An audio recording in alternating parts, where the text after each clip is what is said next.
Hello brains! Wait, what?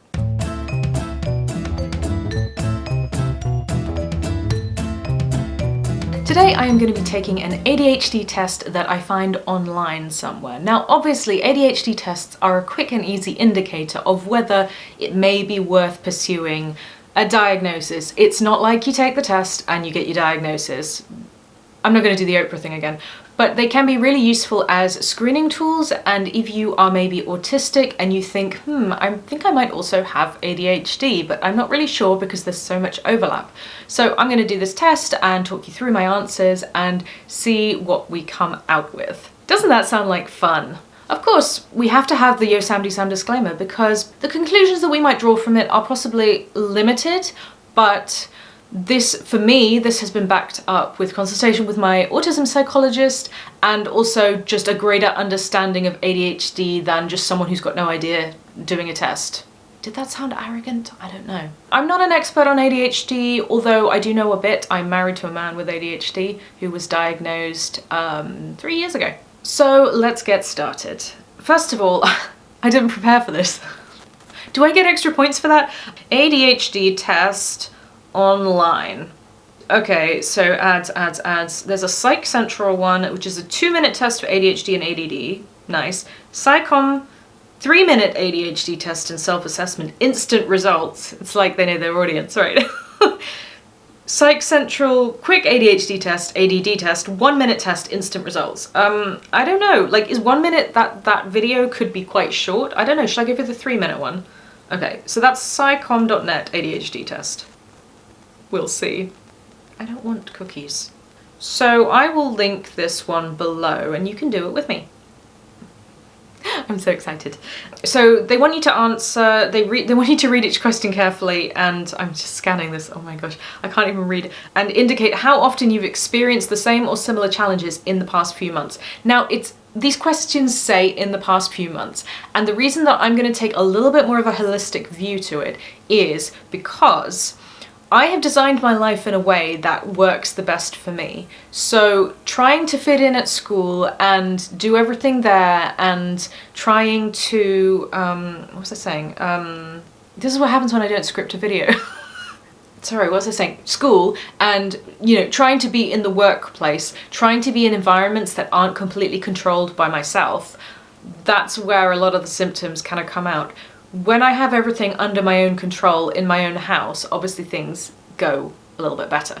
So I'm gonna take it over like the past decade or something, or maybe like thinking about my school life as well, because like I think that's relevant too. I know some of you might need to listen to this on 1.5 speed, and I'm really sorry. And some of you probably need to slow me down. I can't please everyone. Question 1. Do you tend to avoid or delay getting started on a new important task? I will say it depends on what the task is. If it's more important than enjoyable, then definitely. But if it's something that I really want to do and it's also important, then I don't do it so much. So we've got 5 options: never, rarely, sometimes, often, very often. I will say sometimes. Do you find that the majority of your tasks, work, school assignments, etc. are boring or repetitive, making them difficult to complete? Yes. If it wasn't for the fact that I just find making YouTube videos ridiculously fun, then absolutely, like all the work I've ever done in the past and schoolwork is boring. Even work on things like when I was doing psychology, and I'm really interested in psychology, but I found a lot of the work boring. So often, very often, boring or repetitive, very often, I think. Do you find yourself making careless mistakes when engaged in something you feel is boring, repetitive, or difficult? No, I don't actually make mistakes that often, and when I do, I get really upset about it. But here you can see, because the autism interacts with ADHD or potential ADHD, and so I think that my attention to detail, part of the autistic side, might counteract that. So I don't rarely, sometimes I'll make careless mistakes if I'm doing something boring. So how often do you feel restless or fidgety? Often. Do you regularly fail to remember important appointments or obligations? I don't know actually. No, not regularly. But now they're saying, do you regularly, rarely, or regularly, yeah. the autistic side is trying to process this sentence and it's not working very well. I would say rarely, because if it's an important appointment, I will, because I'll be so focused on remembering it because I'm desperately trying to make up for the fact that I know that I easily forget things. Compensatory strategies for ADHD also exist. It's like ADHD, I guess it's the ADHD equivalent of masking, just desperately compensating. Do you have difficulty unwinding and relaxing when you have time to yourself? Sometimes. Often? Often, yeah. Do you have difficulty concentrating on someone when they're speaking to you? Do you have difficulty concentrating on people when they are speaking to you? Yes. Well, I watch YouTube videos on, like, 1.5 times a lot of the time, not all the time. And generally when people are talking to me, I'm like waiting for them to get to the point. And this is bad because I like the person and sometimes I'm interested in what they're saying, but I find it, and I think this is kind of like, part of it is auditory processing. Like, I don't like getting information in through my ears. I prefer reading it. A part of it is just people like to waffle a lot. So yes, very often I will kind of zone out in conversations because, yeah, boredom. Do you frequently misplace things or have difficulty finding them? I lose my phone about 20 times a day. I lose other things slightly less frequently, but my phone is the main one. So I'll say sometimes, although I think my husband would say often, for me. For him, I don't know. Are you typically distracted or find it hard to focus when there is activity or noise around you? Yes, often. Do you have difficulty waiting your turn in situations where waiting is expected and appropriate? This was actually one of the questions that when I did this test earlier, I was like, this might be the thing this cannot be autism, the not being able to wait, because that's not related to any of the autistic kind of traits. That's definitely more on the ADHD side.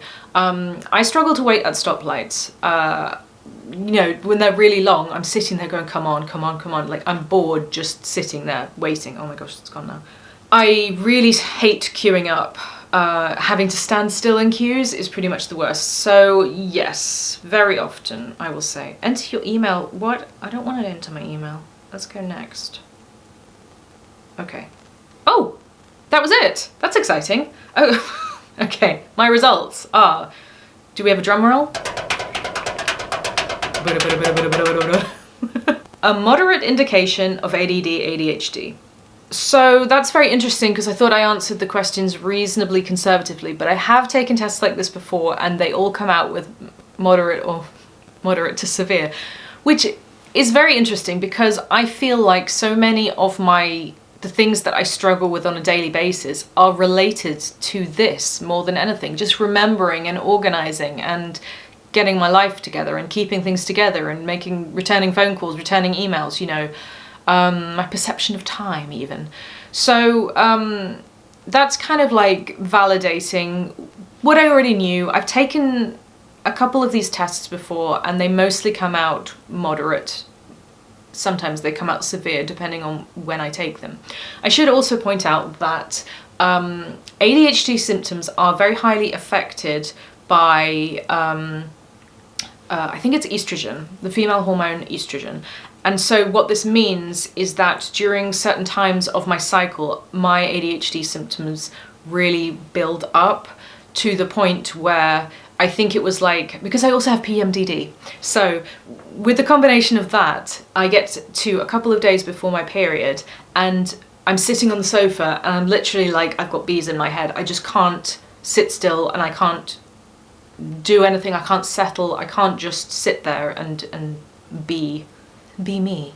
So I know that my autism traits also cancel out the ADHD traits to a certain extent. So for example, with the attention to detail one, I have really good attention to detail, so I don't make careless mistakes. And I also believe that some of my ADHD traits, sometimes talking too much, needing to socialize a lot, have also kind of cancelled out the autistic traits of needing a lot of time to recuperate after social engagements. So my needs are kind of like at two ends and they disguise each other. And I think that possibly might be part of the reason why my autism went undiagnosed for so long, because the ADHD traits pushed it out into the realm of, well, this doesn't look like the stereotypical, not even just the stereotypical autistic boy, but like just the stereotypical autistic person, because I have like a lot of social energy and, you know, all of these kind of things. And because I get bored easily. And so, you know, you think, oh, well, autistic people have one special interest that they might like throughout their life. But I'm like, no, I have all the special interests. They're all over the place. And then I get bored. Well, sometimes I get bored. And so I think that there is really a need to understand autism and ADHD more in conjunction with each other, because I am far from the only person that has both. And I do consider myself as having ADHD because I decided not to go for an official diagnosis, but I talked in depth to my autism psychologist, and she basically kind of like said, yeah, like she validated me enough, but because I didn't need the diagnosis, I didn't get it, kind of thing. People who have both, I find I can generally spot them pretty quickly, because I'm like, you get me, right? Like we're on the same wavelength. And my personal opinion, which is not necessarily, but I don't know whether it's backed up by research, but there's a parable which you may have heard of. I think it's a Buddhist parable about the blind man and the elephant, and they are all touching different bits of the elephant and describing it, and they're saying, well, this is this and this is this. This is what my elephant looks like. Sorry, this is what the animal looks like. And of course, they're all touching the same animal, but they're just seeing different bits. And I kind of feel that that's how it is with neurodiversity, to a certain extent, including things like dyslexia and dyspraxia. But also, you know, if ADHD and autism have so much crossover, there is this huge middle ground. How can that be from different original causes? Surely we are just looking at different representations of the same thing. And I kind of think that, well, I feel that in the future, that's the way that we're going to go. It'll be a much broader kind of look at the different ways that different aspects of neurodiversity can come out. And then it'll be more like different patterns kind of coexist. So there'll be the straight, not the straight autistic, you know what I mean, like pure autistic, and then the autistic plus ADHD, like pure ADHD, but they'll call them different things, because at that point there won't be any reason to call them all these things that we've arbitrarily decided over the last 100 years makes sense.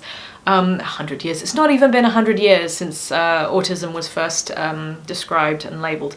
So anyway, I hope that you found that interesting. I find that it seems much more straightforward to be diagnosed with ADHD. The questionnaires all seem much more straightforward. It's way less complicated. It's just like, do you have trouble waiting, paying attention, sitting still, you know, and that's like, they're very easy questions to answer. And I think that some people who know me might not see this in me, because I was taught to sit still as a child. So the way that I stim and the way that I express my hyperactivity, I have a lot of mental hyperactivity, which sometimes stops me getting to sleep, but I'm fidgety. I'm not hyperactive, I'm fidgety. And even as a child, I wasn't hyperactive, but I wasn't hyperactive, but there was a period in my childhood where I did gymnastics. I trained 7 times a week, in addition to doing full days at school, doing ballet classes, doing all these different things. And I look back and I think, okay, I must have had quite a lot of energy. Anyway, I think that it's very interesting to do these questionnaires. Obviously, disclaimer again, they can't give you any results, any official results. You know, you have to go to a doctor to get the official diagnosis. And the reason you want to do that is if you want to get medication or any support, or you need that official stamp for whatever reason.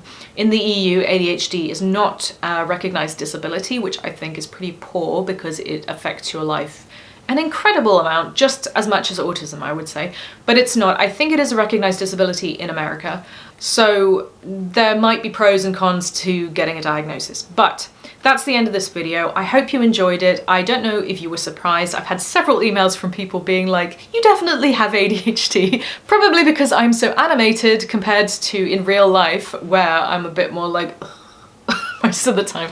But I try to be animated on camera because I think that's what the people want. Anyway, for my members, I'm also going to do some extra content around the subject, talking more in depth about why I decided not to pursue an ADHD diagnosis, and a little bit more about like my ADHD traits and so on. So if you're interested in memberships, please click the join button below to find out more.